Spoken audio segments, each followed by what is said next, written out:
Assalamualaikum warahmatullahi taala wabarakatuh dan salam sejahtera. Alhamdulillah, bersua lagi kita dalam program Kelantan Ikhlas.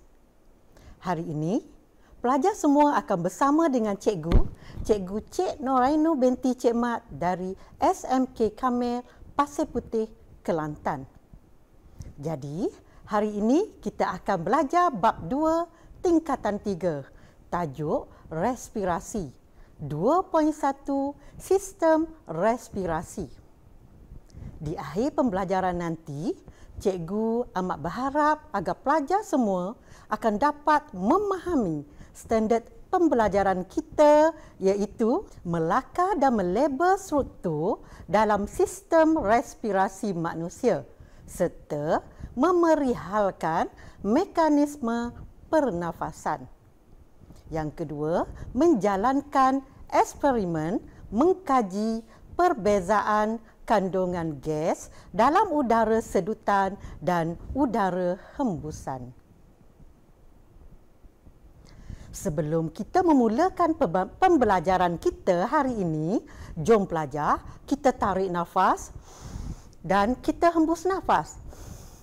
Apa yang berlaku semasa kita tarik nafas dan semasa kita hembus nafas? Ya, semasa kita tarik nafas, udara akan masuk ke dalam badan kita.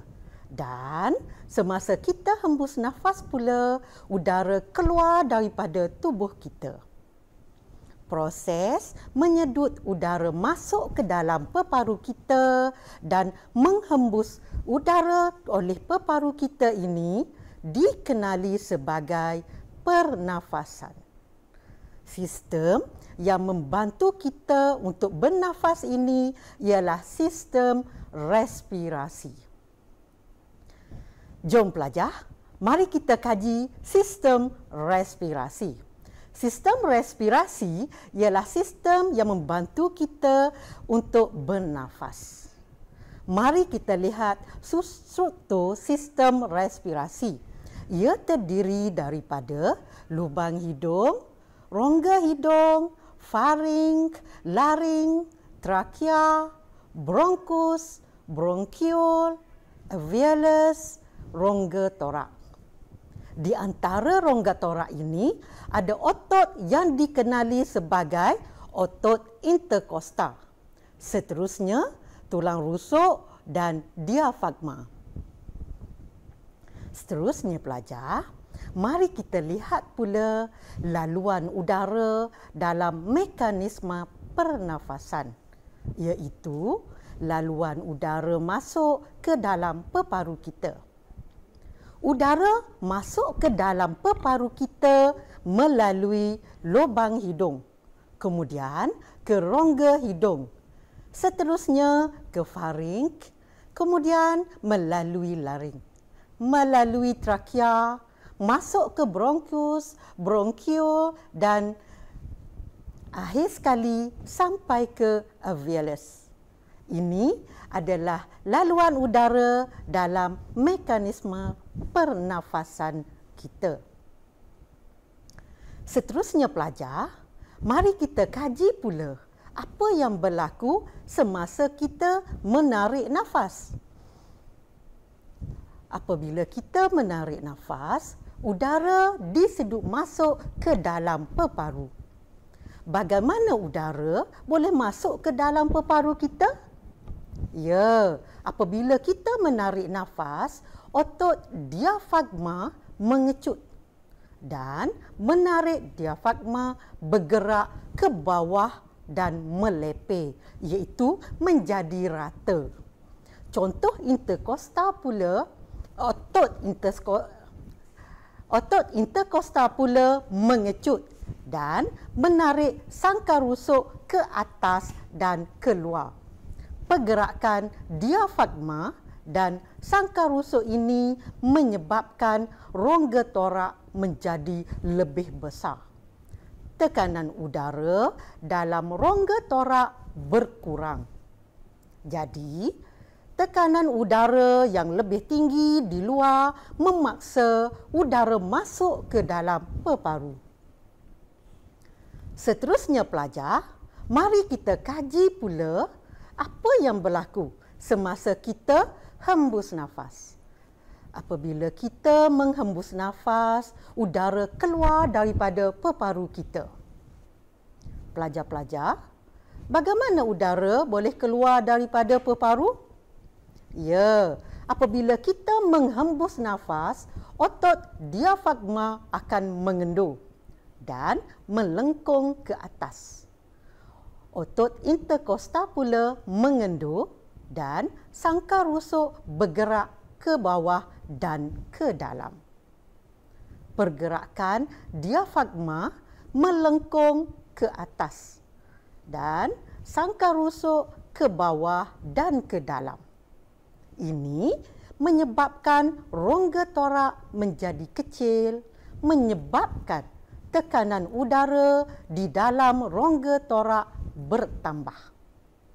Tekanan udara yang lebih tinggi di dalam peparu memaksa udara keluar dari peparu. Seterusnya pelajar, mari cikgu tunjuk pula model sistem respirasi manusia. Okey, ya pelajar, bahagian respirasi manusia boleh diwakili oleh radas pada model ini. Ini adalah model sistem respirasi manusia. Ia terdiri daripada tiub kaca Y, belon, kepingan getah dan balang kaca. Bolehkah pelajar bagi tahu cikgu, apakah bahagian respirasi manusia yang boleh diwakili oleh radas pada model ini? Pelajar-pelajar, apa yang diwakili oleh tiub kaca? Ya, tiub kaca mewakili trakea. Tiub kaca yang berbentuk Y ini pula mewakili bronkus. Belon mewakili peparu kita. Kepingan getah ini pula mewakili diafragma. Dan balang kaca mewakili tulang rusuk. Seterusnya pelajar, jom kita lihat apa yang akan berlaku apabila kita tarik kepingan getah ini ke bawah. Ya, apabila kepingan getah ditarik ke bawah, belon akan mengembang. Kenapa belon mengembang apabila kepingan getah ditarik ke bawah? Ya pelajar, apabila kepingan getah yang mewakili diafragma ini ditarik ke bawah, isi padu di dalam balang kaca bertambah. Tekanan udara di dalam balang kaca berkurang. Udara memasuki balang kaca tadi, menyebabkan belon mengembang.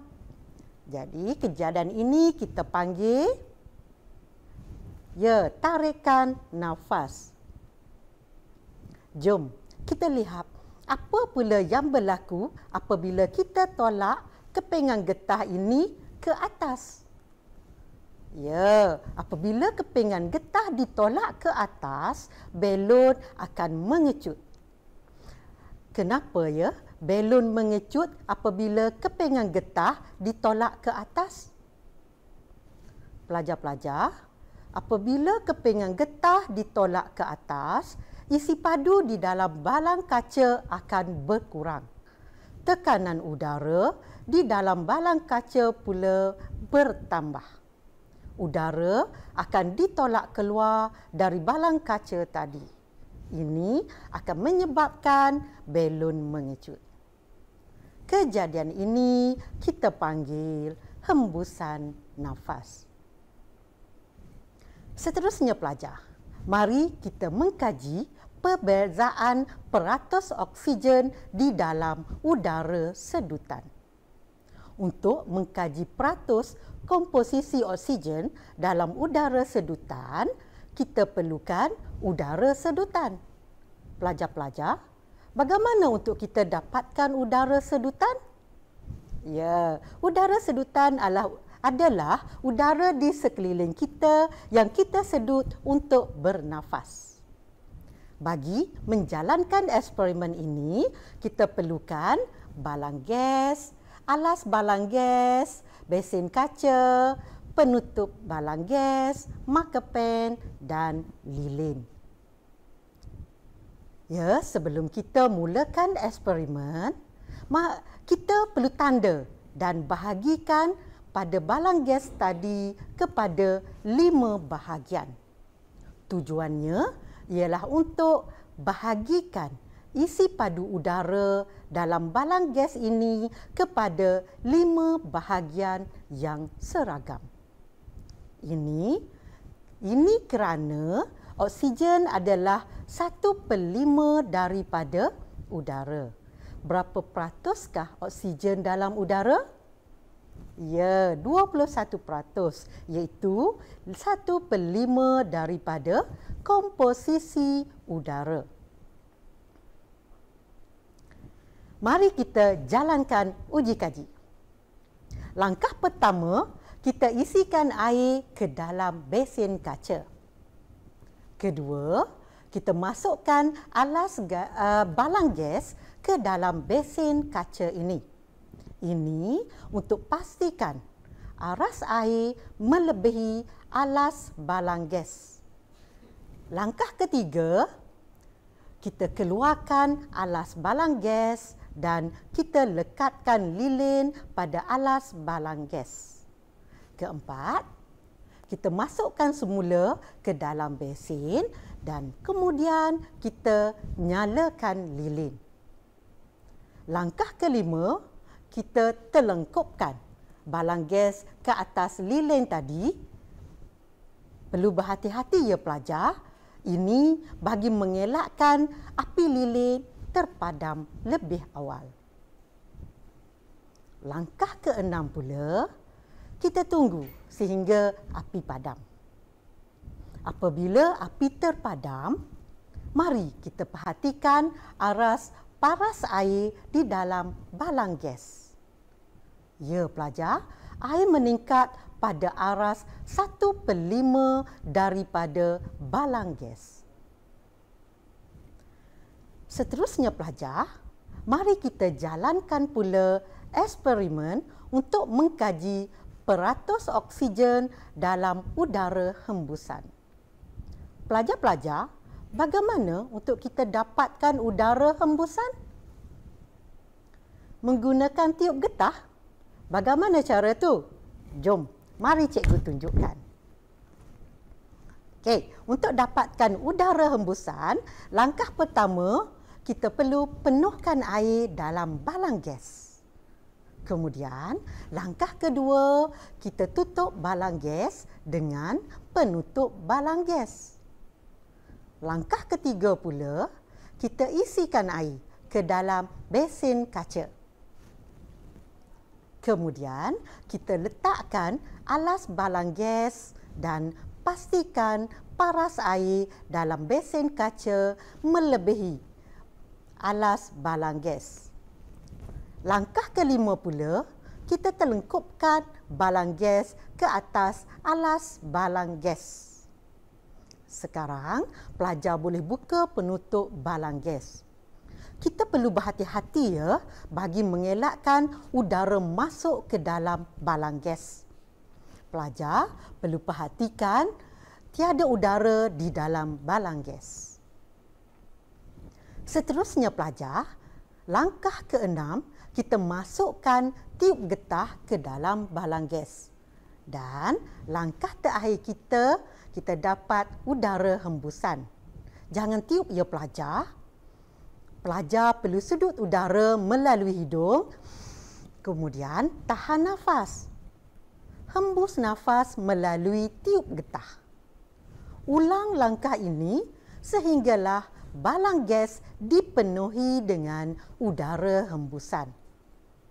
Bila udara hembusan memenuhi balang gas, kita boleh tutup balang gas kita dengan penutup.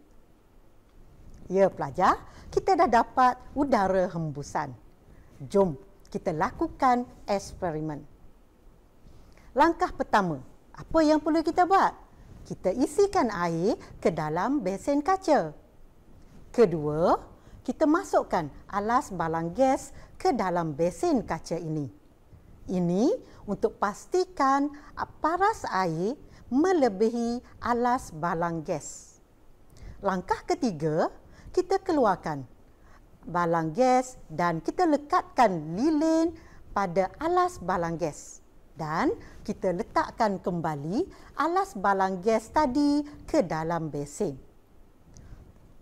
Kemudian, langkah keempat, kita nyalakan lilin.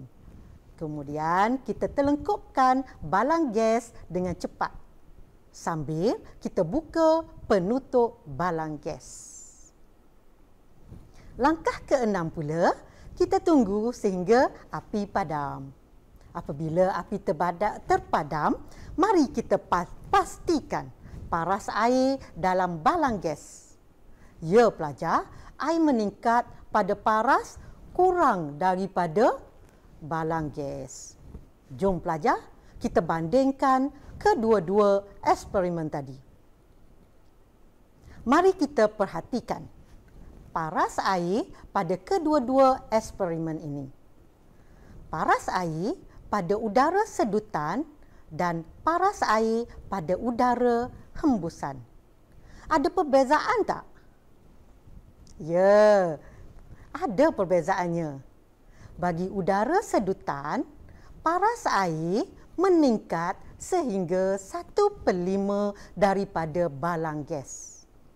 Tetapi bagi udara hembusan pula, paras air meningkat kurang daripada 1/5 daripada balang gas.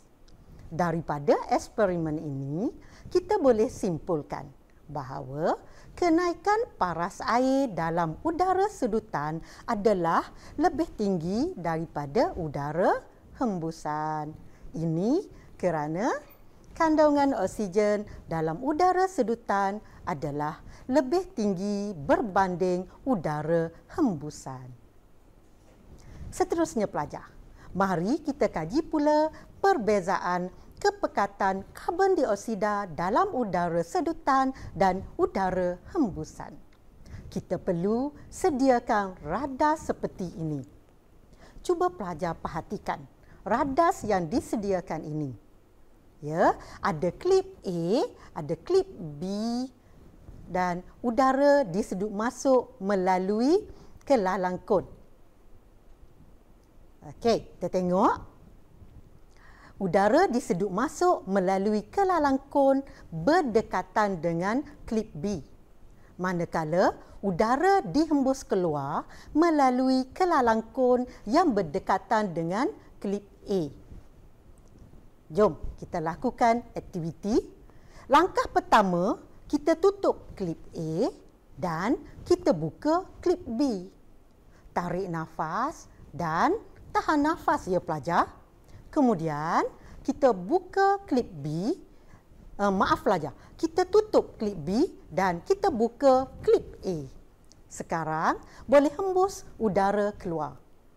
Mari kita perhatikan keadaan air kapur dalam kelalang kon udara sedutan dan kelalang kon udara hembusan. Ya pelajar, ini keputusan aktiviti yang kita bincang tadi. Keadaan air kapur pada udara sedutan adalah jernih, manakala keadaan air kapur pada udara hembusan adalah keruh. Ini kerana udara hembusan mengandungi karbon dioksida yang lebih tinggi berbanding udara sedutan. Kehadiran karbon dioksida akan mengeruhkan air kapur. Seterusnya pelajar, mari kita lihat pula peratus komposisi oksigen dalam oksigen dan karbon dioksida. Hasil eksperimen kita tadi juga menyokong teori ini, iaitu peratus komposisi oksigen dalam udara sedutan adalah lebih tinggi, iaitu 21%, manakala dalam udara hembusan adalah lebih rendah, iaitu 16%. Bagi peratus komposisi karbon dioksida pula ialah lebih rendah dalam udara sedutan iaitu 0.03%, manakala dalam udara hembusan ialah lebih tinggi iaitu 4%. Pelajar-pelajar, kita sudah berada di akhir pembelajaran kita pada kali ini. Jadi, cikgu amat berharap pelajar semua dapat memahami, melakar dan melabel struktur sistem respirasi. Pelajar dapat memerihalkan mekanisme pernafasan. Dan akhir sekali, pelajar dapat menghuraikan perbezaan kandungan gas oksigen dan karbon dioksida dalam udara sedutan dan udara hembusan. Sekian, Assalamualaikum warahmatullahi taala wabarakatuh.